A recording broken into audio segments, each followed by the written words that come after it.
Hello, beautiful ladies. Welcome to Wife Masterclass. I'm Gail Crowder, and I'm so excited that you decided to join us today. Today in Masterclass, you have no idea what God is about to do in your life and in your marriage. My name is Gail Crowder, and I'm the proud owner of Bringing Sexy Back to the Marriage. And I thank you from the bottom of my heart for joining Masterclass. There's a few things I want to do today. I got a shout out and an email from this wonderful woman named Jacqueline in Houston, Texas. So I just want to tell you, thank you so much for joining Masterclass tonight. And I also want to tell you that walk in all that God has for you today, lady. Tonight in Masterclass, we have an awesome woman of God. Her name is Kiki Ramsey. She's the founder and creator of the Get Courageous movement. She is a mother, she's a wife, she's a social worker, she's all of those things, but most of all, she loves God. And I am super excited to have her in the masterclass today. So I want you to sit back, I want you to relax, and I also want you to have a pen and a piece of paper because she's about to impart some awesome things into your life. She's going to talk about romance killers that can, just take over our marriage. And I know for a fact, we're bringing sexy back to the marriage. All of us have faced some of these issues in our marriage that she will be talking about tonight. So I admonish you to, if you have not, call your friends, tweet your friends, Facebook your friends, and tell them to come join Wife Masterclass. I bring to the class, first of all, actually, I want to introduce some of my masters that are online tonight.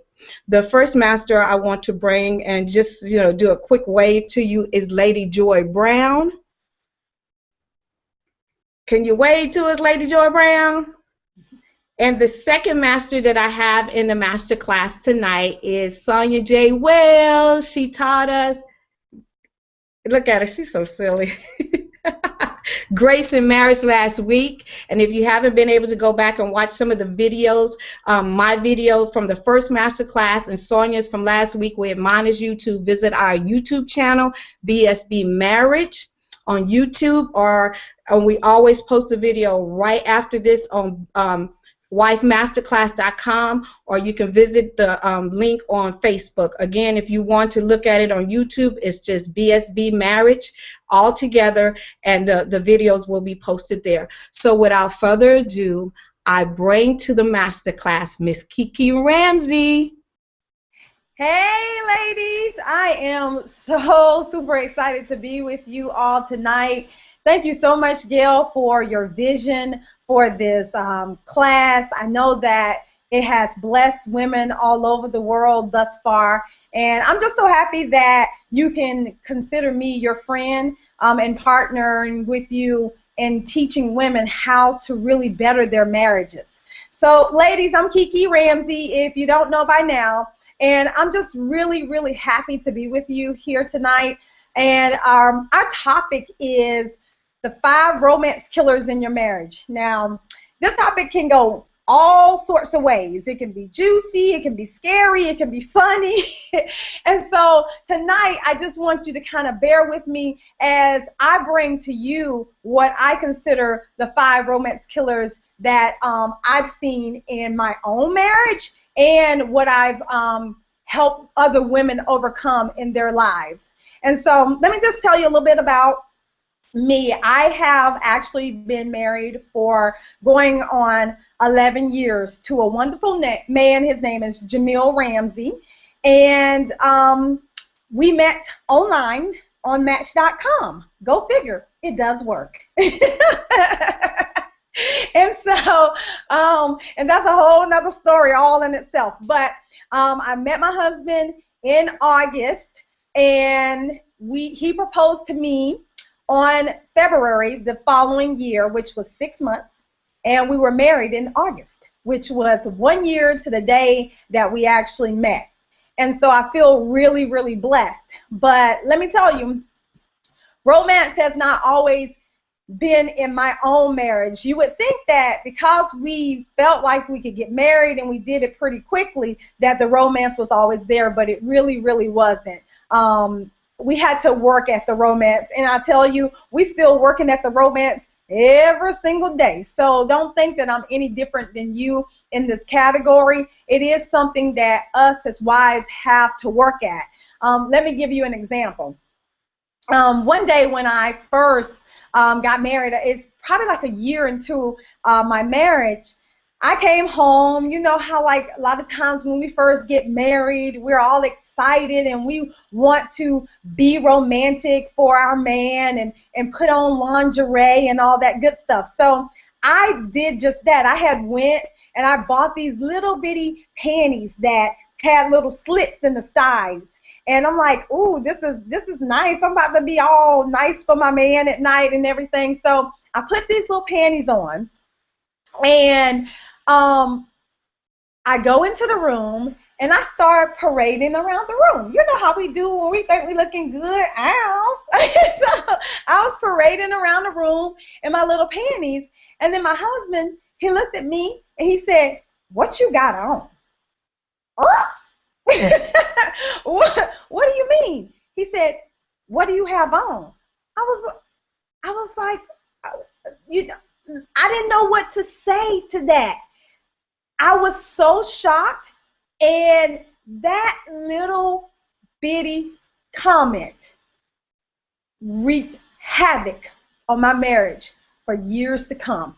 Because what it did for me is it shattered my hope. I thought that I was doing something that was sexy, that was romantic, but he didn't take it like that. Now, you know, we've grown since then, of course, and we both were young, but at the same time, that thing still really did hurt. And so what it did was it actually put a void in our relationship in the romance area. Like, there was a big, serious void in that whole area of our life. And I consider myself to be really romantic. I mean, a lot of us women, we consider ourselves to be romantic. Sometimes we have to teach our guys to be romantic, or we want them to be more romantic than what they really are. But we do most of the time like a lot of romance. And so that is where my marriage in the romance area started to fail. So what is romance? I mean, really, it's this intimate feeling that we want to feel with our husbands. I mean, a lot of us really want to feel close with our husbands, and it's this feeling that we love our husbands. We want to be close to this person. This is the only person that we can be this way with. But for some reason, why is it that most of us don't have the kind of romance that we want? Well, I have 5 romance killers that I have come up with that truly I've seen these killers work in my own marriage. And so I really wanted to bring these to you tonight and see if these have been working in your marriage. And I'm going to also give you some solutions to fix those killers in your marriage. So let's get started. Number 1 is the lack of trust and openness. Listen, this is the main killer. It kills intimacy. Intimacy means that true closeness, that true romance that you can feel in a marriage with your spouse. I don't know if you understand it, but you can actually live in a marriage void of intimacy. And let me say this is the truth. Now, and a lot of us, we might not like hearing the truth. I can understand that.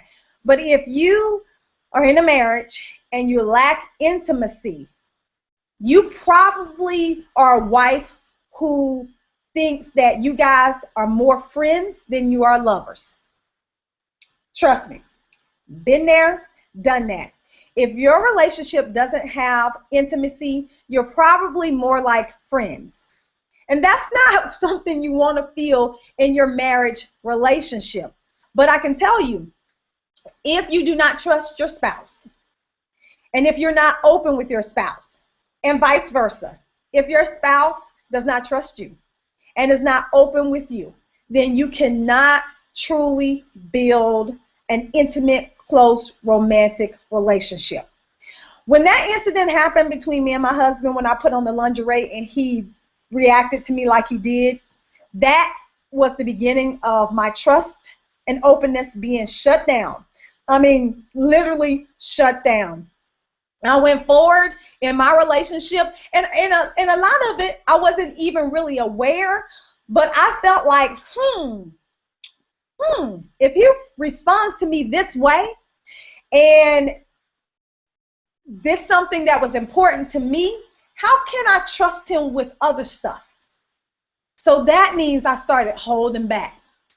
I started holding back, not purposefully always, but I started holding back to the point that I didn't want to be hurt anymore by his comments or anything that he said. That began to kill the romance in my marriage, like seriously kill it. And all those things that came after that, we just kept on building and building and building on top of it to the point where I felt like I was in a marriage, but more so in a friendship, because we were not romantic, we were not intimate like that. I didn't feel close to him like I wanted to, and I felt like, oh my God, is this the way that it's going to be? Like, seriously? I want to feel that bubbly feeling like you get when you first meet your boo, like, oh my God, I'm going to get fly for him, and we're going to go out, and I'm going to show him off, and he going to show me off, and all that kind of stuff, and you get those butterflies in your stomach. That is how I wanted to feel, but trust me, I didn't feel nowhere close to that. And I was like, Lord, okay, I felt like you told me to marry this man. Did I hear you wrong? Like, was I hearing you wrong? So I started to doubt the relationship because I didn't have these intimate feelings and this feeling of romance like I wanted to.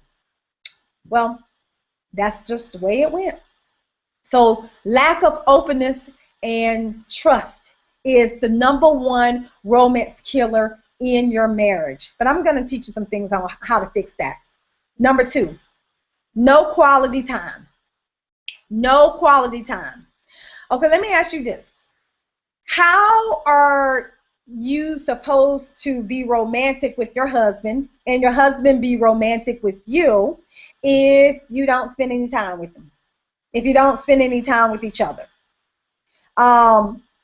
Now, what I realize is that we as women, we have a lot of stuff on our plates, and we do a lot of things. I mean, we have the kids, we have work, we have our mama, our sister, them, and our girlfriends, and all that good stuff. So we have all those different people and things in our lives. But where does your husband come in at? If you do not have that quality time, how do you expect to have romance that you want in your life? I mean, if you go to work all day, come home, deal with the kids, talk to your girlfriend, talk to your auntie, all these people on the phone, and then at the end of the day, you got about 10 or 15 minutes for your husband, yeah, that's not going to work. That's absolutely a romance killer. You can't feel close and attracted and all those things with your husband if you can't set aside some time and spend that quality time. And I mean, when I say quality, I mean quality. I ain't talking about both of y'all sitting in front of the TV, watching TV, Law and Order. No, that's not going to work. I ain't talking about that. I'm talking about quality time where you actually talking. How about have a conversation? That's what I mean by quality time. And not a conversation about work. Not a conversation about work. A conversation about you guys and everything like that. So if you do not spend that quality time, then the romance in your marriage is not going to get any kind of better. It's really not. So number 2 is no quality time. That is a romance killer. Number 3, I like this one. No playfulness. Okay, so I want to know how many bosses do I have on the line? I know y'all out there. I know, yep, I know. What do I mean by that? If you are a boss, if you always bossy, if you're always serious. You know, your man come home and you mad and you want to go in right away. Why you leave your towel on the bathroom floor? I can't believe you left all them dishes in the sink. I mean, you got hair all over the sink while you shave. You ain't clean up. I mean, all these different things.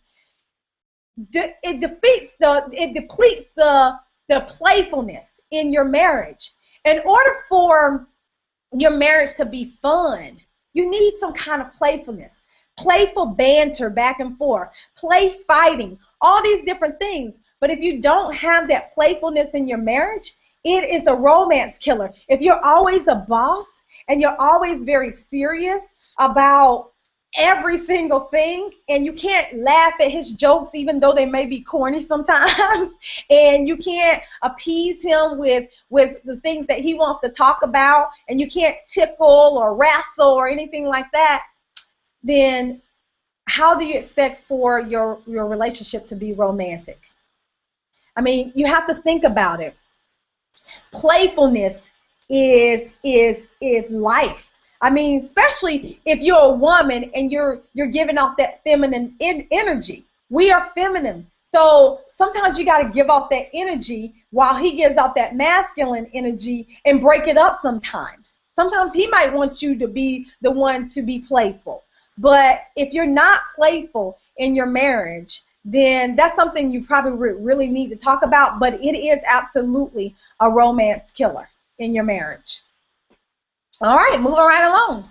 Number 4. Okay. A romance killer, number 4 in your marriage, is letting yourself go.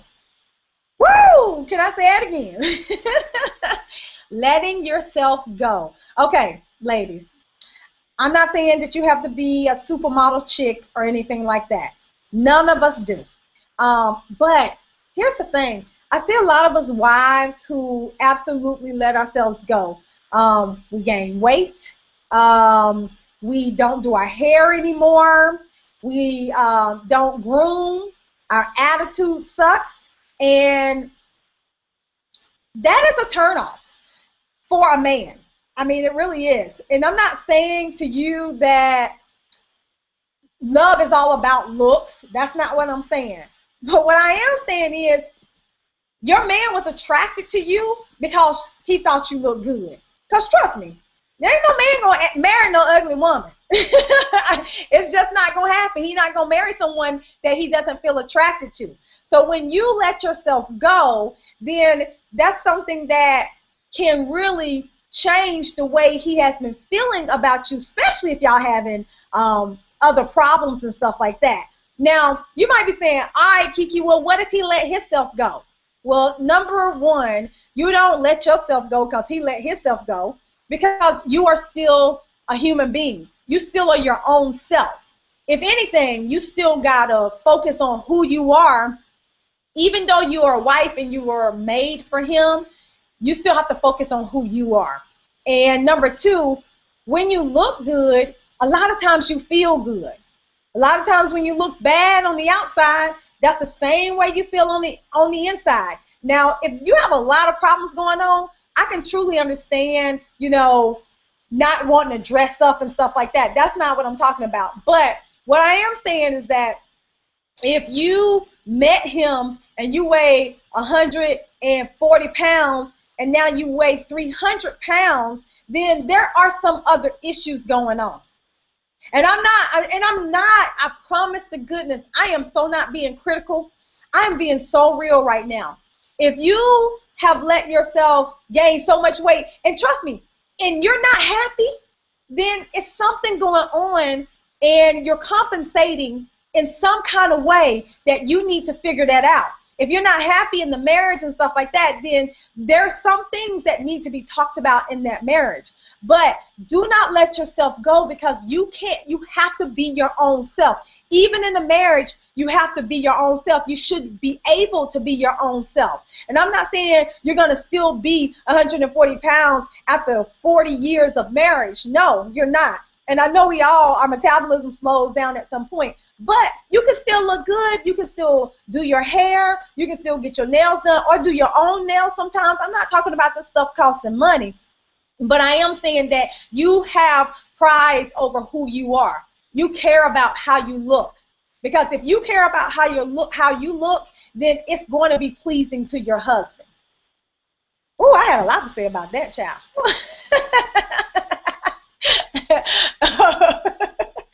Okay, I'm cracking myself up here. All right, so let me move right along to the fifth, and the last thing that I'm going to talk about in terms of marriage killers, and then we're going to move to some other good stuff. This one is a good one, and I really want you to hear me loud and clear when I say number 5, because I really think that we need to get this straight. Number 5, the 5th romance killer is talking negative about yourself and talking and criticizing your husband. Okay, let me say it again. Talking negative about yourself and or criticizing your husband. Let me go in. Okay, so it's not cute when you talk bad about yourself. It's not cute. And I think a lot of times why we do that is because we're really having a self-pity party. And since our husband is our husband, we want him to get on the bandwagon, you know, oh, well, you know what I'm saying, I done gained all this weight, and, yeah. Well, if it's something that you don't like about yourself, change it.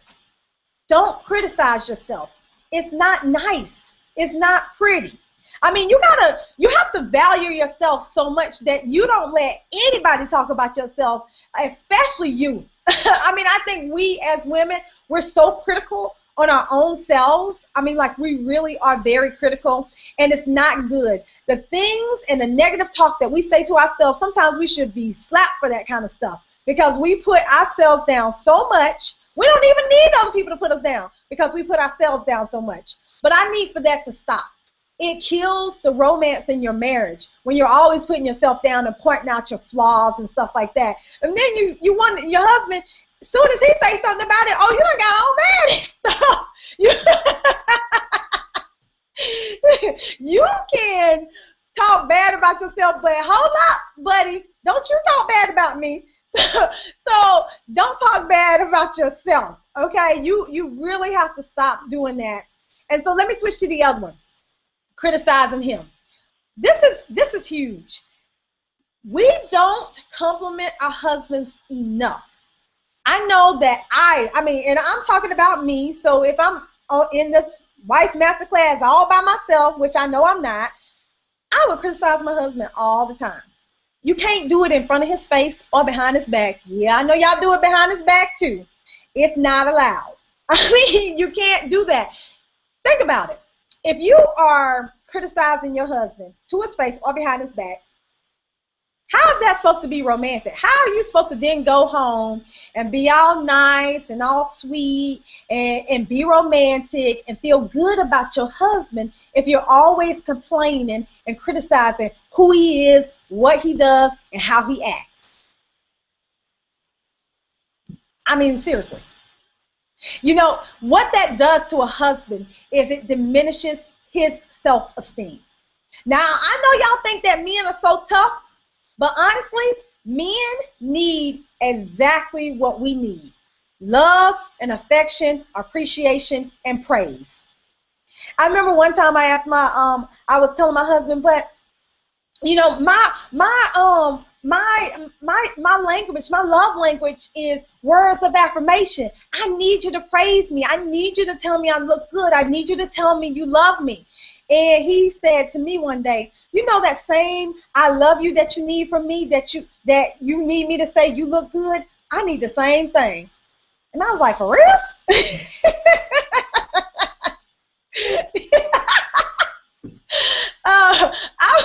I was like, seriously? And I mean, it's so funny because I've been married for 11 years, and I mean, in some people's eyes, that's not a long time, but for me, that's long. That's a good little while. And I still didn't know that. I still didn't know that he needed me to praise him on a regular basis and let him know that he matters to me. I mean, it just wasn't good to me. I mean, so I just didn't know. So I had to change my ways. I truly, seriously had to change my ways when it came to him and telling him that I love him and different stuff like that. And I do that in a lot of different ways, and we're gonna talk about some of those ways that I do that. But I hope that you got all 5 of those romance killers. I'm just going to go back down them real quick, and then I'm going to talk about some ways that you can spice up the romance in your marriage. I'm looking at my time. I'm going to make sure I got enough time. Okay, so the first one is the lack of openness. Second one is no quality time. Third one is no playfulness. Fourth one is letting yourself go. And number 5 is talking negative about yourself or criticizing him. All right, so let's move forward. Listen, like I said, there hasn't always been romance in my marriage. And now that I have it, Lord, thank you. And I don't want to lose it. I don't want to lose it. And I want to teach y'all how to get it. Okay, so now that you know what kills it, and so I want you to stop those things if you see yourself in any of those, in those 5. And now I'm going to give you 5 more that you can do to spice up your marriage. So number 1, open your heart to your husband. This one is so good, y'all, and I'm not even playing. The only way you can truly do this is by building trust and honesty in your relationship. Trust and honesty creates intimacy. Me and my husband, we have been through a lot over our 11 years of marriage, but nothing was more powerful than the day that we completely recommitted to being honest and trusting of each other. I don't know if you understand, that was a weight off of my shoulders, because before, I had been living in my marriage kind of like I was single. And what I mean by that was I feared that my husband was going to treat me like all the other guys in the past. And that very first romantic experience that I told you about, that didn't help it at all. I mean, that only hindered it. At that point in our marriage, which was kind of like the first year of our marriage, I started to shut down. And I wasn't even completely aware that I was doing so, but I was shutting down, and so was he. So I was scared that he was gonna treat me like the other guys that I had been treated like in the past, which wasn't good, and he was scared that I was gonna leave him. So we both had some fears, and we both had these insecurities in a relationship, and neither one of us trusted each other fully, and neither one of us was honest about our feelings. We'd be like, oh yeah, you know what I'm saying, it's cool. And at some points when it got real bad, we'd be like, well, it ain't cool, but we never knew how to fix it. But it wasn't until that day it was just a real coming of everything. Everything just fell apart and crashed. And I realized that I was worthy of being forgiven. He realized that he was worthy of being forgiven. And together we said, you know what? We're not going to live in this marriage dishonest and untrustful anymore. And that is how we decided to live our marriage. And I can't tell you enough how that has changed everything. What I know is that a lot of times we don't want to tell our husbands everything. We don't want to be honest about everything, especially if it has something to do with him and you ain't feeling right about it. You know, like if you ain't feeling right about it. I mean, I had to come honest about a whole bunch of things in my relationship that I didn't like. And some of the things were about my husband. And I knew that those things would be hurtful. But if I didn't say those things, we will be forever held in bondage in our relationship. So sometimes you're going to have to say some things you don't want to say. You're going to have to tell him some stuff you don't want to tell him. He might have to tell you some stuff you don't want to hear. And once you hear that stuff, and if it breaks you down, just know that you can be built back up. You absolutely can. I'm a living witness of it. God had to break my relationship down to the point where we didn't know whether we were staying or going. and then he built us right back up. But that was only because we made a commitment to get honest, and we made a commitment to trust each other wholeheartedly. Now, I know for a fact that my husband's intention is not to harm me. It is not to harm me. I know this for a fact. So when we have disagreements, or when I feel some kind of way about something that he has said to me, I'll say to him, okay, Jamil, I know this wasn't your intention. However, I felt that you were being a little condescending by your comment to me. And then he can say to me, you know what? It was not my intention to be that way. Here's what I meant. Woo! I'm trying to tell you, our communication is off the hook now just because of this one thing. All right, here's another way. Cater to your man. Oh, we about to be like Beyonce up in here, okay? Okay, so what I mean by that is you truly have to serve him. You have to make him feel important. You have to compliment him often. And I mean often. I know some of y'all are hard. I mean, it is hard for y'all to compliment him. Your mouth is like this. You know, it's hard to get it out. It's like, baby, you look good.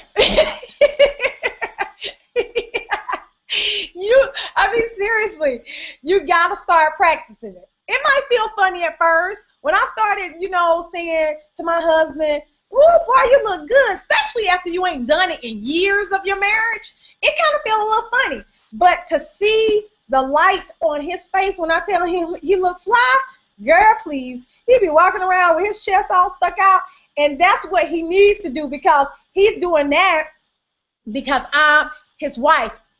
His wife, told him that, and not somebody else, because trust and believe, there are other people who can tell them that, and they can get the same high feeling, but that's not what you want, okay? So you got to cater to your man, compliment him. It's so funny. At the last BSB, Bringing Sassy Back to the Marriage, the Art of the Geisha, I spoke at that conference, and it's just, I'm telling you guys, if you have got to get to the next BSB next year in January, it's going to be off the hook. But one thing that I learned in BSB was that when you cater to your man, you should, I think Lady Joy Brown actually taught this, who is teaching next week. Ha-ha. And so she taught me that you should make your man's dinner plate. Like, you should cook his food, and when you cook his food, you should take him his plate to his room. Now, the funny thing about that is, I watched my mom do that to my dad for years. And I'm like, I don't even know why she cooking a man and making his and taking his plate to his room. But why not? It's an act of service. It's not like you know what I'm saying? It's just an act of service. It's not like you are a servant, but you are a servant to your husband, and it makes him feel good. So, Lady Joy Brown, just to let you know, ever since BSB, I have been taking my man his plate, and he really enjoys it. And it's so funny. Because I catered to him, he started catering to me. Go figure. I mean, that's what happens, ladies. One thing that my husband told me was this. He said to me, I can't give you anything that you don't give me. And I'm like, what you mean? You can't give me anything, that I don't give you. But he was absolutely right. The fact that I changed my way, and I started focusing on him and not focusing on my needs, because for a long time in my marriage, I was focusing on what I can get from my own marriage. But when I changed everything and I started focusing on how to please my man, everything changed. He now wants to also please me. He wants to feel appreciated. And I think he always has wanted to please me, but it's more of him feeling appreciated by me now that I want to do stuff for him. So you got to learn how to cater to him, serve him. You got to learn how to take him his plate, give him a back rub, all those things that we as wives, because here's the thing, ladies, we are the only ones that can do that for him. He can't get it nowhere else. So if you ain't giving it to him, he's still thinking about it. So just go ahead and give it to him, because you were specifically made to be the one to give it to him. So cater to him. Make him feel important and special. Okay, number 3. You have to go on a date once a week. Hey, I love this one because we get date night. So me and my husband implemented date night, and we do something once a week. And I'm not saying that you have to go out. You can do something at home. If you have children, it's preferred that you go out somewhere and get away from the kids. It just needs to be you and him, like you and him, not you, him, and the children. Okay, let me just, not you, him, and the baby. Find the babysitter for a couple hours and go out. What this does is it helps you create that quality time that we talked about was a killer in the first 5. You got to learn how to do that. I mean, me and my husband do all sorts of stuff now. We go to plays. We go to performances. We do a lot of stuff, and all the stuff doesn't cost a lot of money. We go out to eat. We go to the movies. We go for a walk. We do all sorts of stuff, but that is our time. It's coveted. It's safe, you know, and we get to talk about us, how much we do care about each other, our future plans, all these different things we get to talk about when we actually go out on our date night. So I look forward to it because, girl, I be getting cute and all that stuff when I go out on my date, because normally I don't wear heels unless I'm speaking or unless I'm speaking. So I want to look cute. So that's my time for me to look cute. So you got to make that time for you and your spouse to go out on a date. Okay, number 4, because I don't want to run out of time. Make sex a priority. Ow. Okay, now we're getting to the good stuff. Listen. Okay, intimacy, romance. I mean, a lot of times it's going to end in sex. And if you don't make sex a priority, it can get away from you. If you are going on over 2 weeks and you haven't had sex, something going on. Something going on. Now, you may be like, nah, Kiki, 2 weeks. No, for real. You need to check the relationship and figure out what's going on. If you're going on over 2 weeks and you haven't had any sex with your husband, that means you haven't made it a priority. You got to make that thing a priority. I mean, you really, really do. That's your time to be with him. Again, you're the only person who can give him sex, and so you need to make time to just do that. Honestly, you do. I can't even say more about that. All right, number 5. You got to stay on the same team. Don't let anybody or anything come between you and your man. Trust me. It can, and it happens every single day. I mean, you got to guard your heart. You have to guard your heart against outside forces, but you have to open your heart to your husband. You can't guard your heart to your husband, but most of us do. But you got to open your heart to your husband, guard your heart to outside forces. I mean, everybody know I'm Team Ramsey. That's me. I'm Team Ramsey. Everybody know it. And when you're on the team, you win. Together, you win. Separated, you don't. Divorced, you don't. Together, you win. And I know I said number 5. I said I was going to only give you 5, but I had to put 6, and then I tried to make it 5 and 5, but it just didn't really work out like I wanted it to. So here is the 6th one, and this is the last one. You have to pray together. I mean, and it's so true.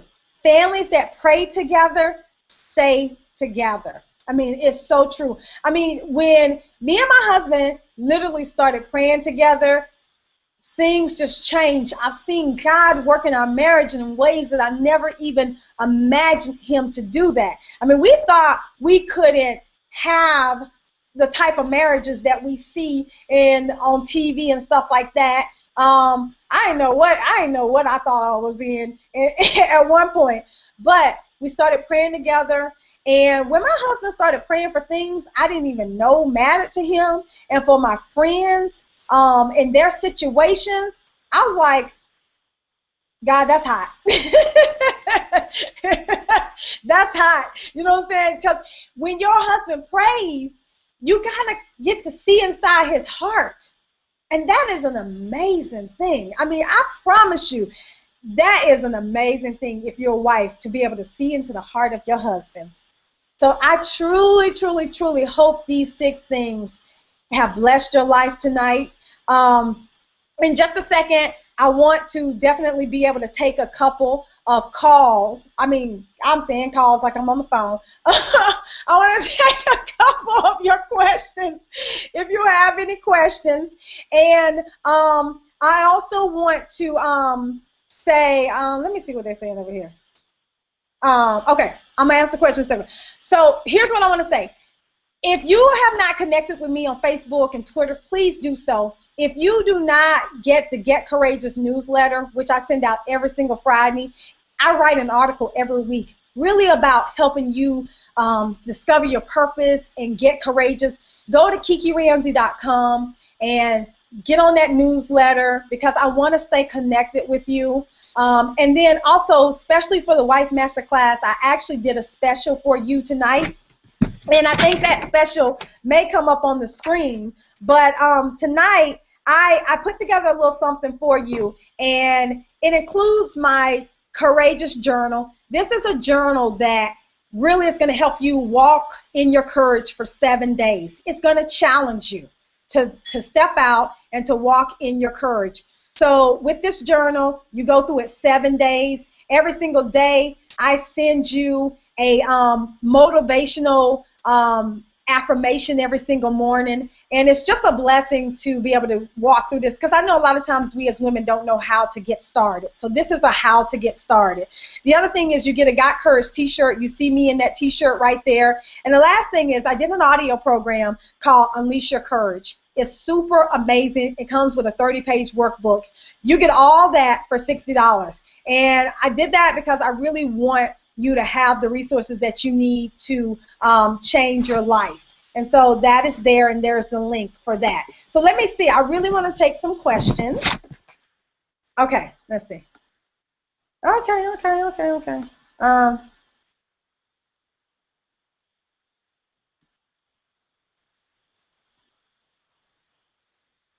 Okay, so someone asked, I don't know who it was, but it says that you have a date night once in a blue moon. How do I get him to do this more often?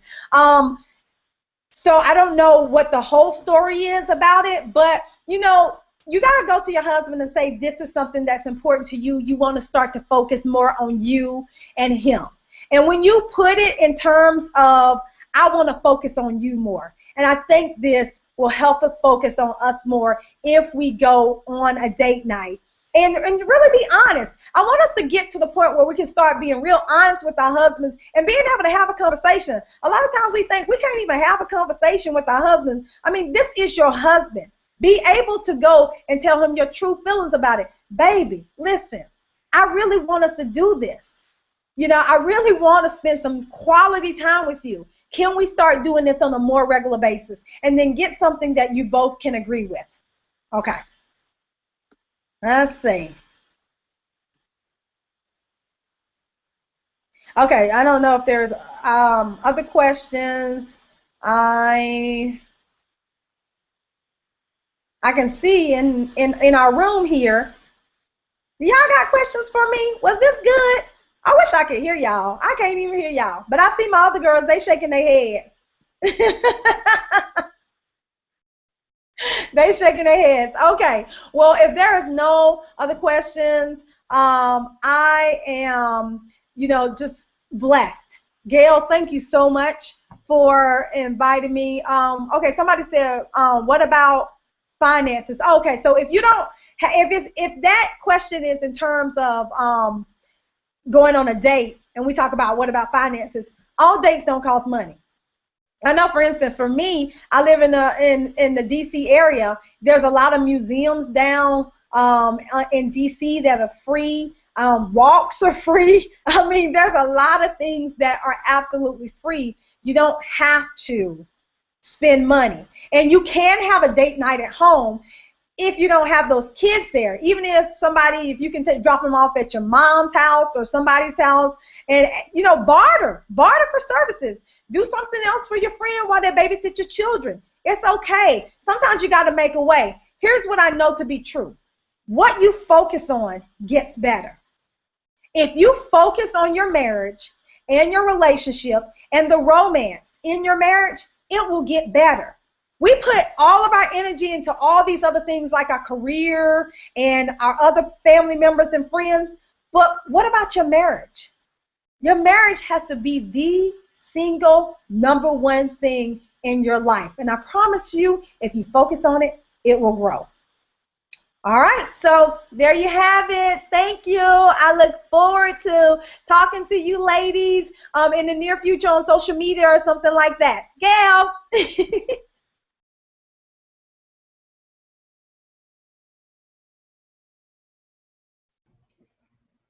Hello.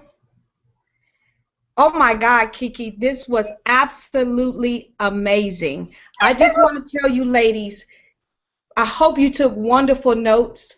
Kiki, oh my God, this was amazing. And I don't even know what else to say, but to tell you guys, thank you so much for joining Masterclass. Next week, we have my friend, my sister, my spiritual advisor, just an awesome, awesome woman of God, Lady Joy Brown will be in Masterclass. So please join us next Thursday in Masterclass at 8:30 p.m. Eastern Standard Time. We will post the link. We will have just look out on Facebook and all the social media so you'll get the link. Tell your friends, because I'm telling you, Masterclass is going all around the world, and it's because of you ladies have decided to tune in and spread the word. She's going to be talking about God's capacity in your marriage. And you know, we serve a big God, so he can do big things in our marriage. I love you guys, and I'll see you next Thursday in the Masterclass. Bye. Bye.